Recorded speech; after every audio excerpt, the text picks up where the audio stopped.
বইমেলা শুধু বইপ্রেমী পাঠকদের জন্য নয়, ঘুরতে আসা, আড্ডা দেওয়া, নান্দনিক স্থাপনাগুলো উপভোগ করা সহ বিভিন্নমুখী চিত্তবিনোদনের জন্য দর্শনার্থীদের একটি মিলন মেলার উপভোগ্য স্থান হিসেবে পরিণত হয়েছে এটি। প্রতিদিন হাজার হাজার জনগণের আগমনের সংখ্যা ছুটির দিনে তা লক্ষাধিক সংখ্যায় পরিণত হয়। সারা বছর প্রকাশকরা এই একটা মাসের জন্য যেমন অপেক্ষায় থাকেন, পাঠক দর্শকরাও ওদের আগ্রহ নিয়ে অপেক্ষায় থাকেন ফেব্রুয়ারি মাসে বইমেলার জন্য। এবারের বইমেলা বাংলা একাডেমি প্রাঙ্গণ ও সোহরাওয়ার্দী উদ্যান সহ 1158টি স্টল ও প্যাভিলিয়ন দিয়ে সাজানো হয়েছে। মেলা সমাপনীর শেষ সপ্তাহ চলছে এখন। এরই মধ্যে বেশ কিছু স্টল ও প্যাভিলিয়নগুলো দর্শনার্থীদের মন কেড়ে নিয়েছে। স্থাপনাগুলোর নির্মাণশৈলী বাঙালিদের সংস্কৃতিকেই অর্থবহ করে তুলেছে। শুধু দৃষ্টিনন্দন প্রায় অর্ধশত প্যাভিলিয়ন দেখার জন্য ভিড় করছেন অনেকেই এই বইমেলা প্রাঙ্গণে।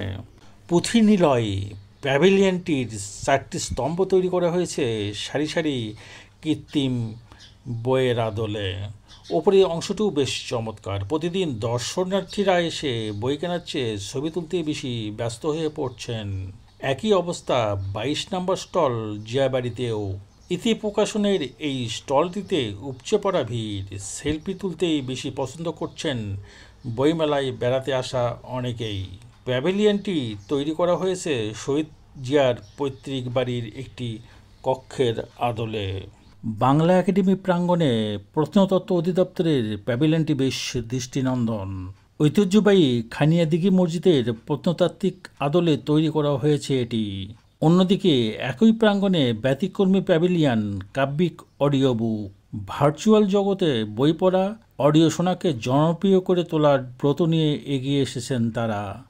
মনোযোগ আকর্ষণ করার মতো প্যাভিলিয়ন তাদের। অন্যদিকে সোর্স 2 জিয়া পরিষদের প্যাভিলিয়ন প্রশংসার দাবিদার।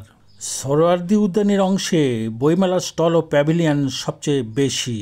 এই অংশে রয়েছে কিডস জোন, বাংলা একাডেমির 3টি স্টল, ব্যাংকের 3টি বুথ সহ কথা প্রকাশন, আকাশ, এশিয়া পাবলিকেশন, ছাপাখানা প্রকাশনী, প্রথমা, আগামী প্রকাশনী সহ প্রচুর প্যাভিলিয়ন।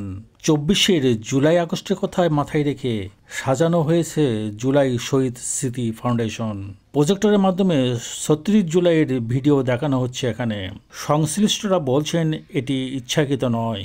এই প্যাভিলিয়নের আদলটা দেখলে দর্শকদের দৃষ্টিভ্রম হলেও এটা রীতিমতো একটা বইয়ের প্যাভিলিয়ন মাত্র। বইমেলায় জ্ঞানকোষ প্রকাশনী, মোহাম্মদ পাবলিকেশন, আফসার ব্রাদার্স কিংবা শব্দশৈলী প্যাভিলিয়নগুলো তৈরিতে মনন মেধার পরিচয় বহন করছে। এসব প্যাভিলিয়নগুলো তৈরিতে অর্থের দিক বিবেচনা করা হয়নি, বরং নকশার সর্বোৎকৃষ্ট আদলের দিকে মনোযোগ দেওয়া হয়েছে বলে জানান প্রকাশকগণ। বইমেলার ঠিক কেন্দ্রে অবস্থিত প্রথমা প্যাভিলিয়ন খুবই দৃষ্টিনন্দনভাবে তৈরি করা হয়েছে।